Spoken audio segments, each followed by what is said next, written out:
Être collectionneur, c'est un luxe? Alors ça pareil, faux. Faux? Faux. Ça, il y a un vieux mythe persistant qu'il faut être milliardaire pour être collectionneur. Faux.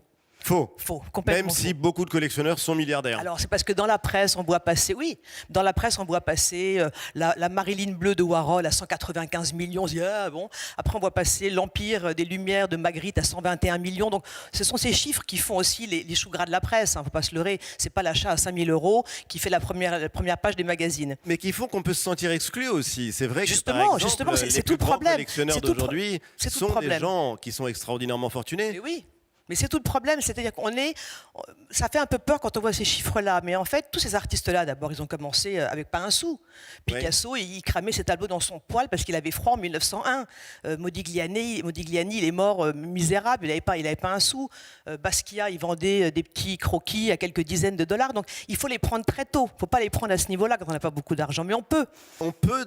Et on doit. Si on veut devenir collectionneur, on bien peut sûr. commencer, même Alors, si on a un petit budget. Il y a des choses à faire. Ça prend un petit peu de temps.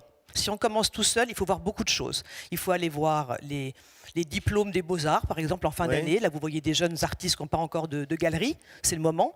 Il faut aller voir le salon de Montrouge, qui est un salon qui montre aussi des jeunes artistes fantastiques, qui après, généralement, font des carrières assez fulgurantes. Il faut aller voir les foires.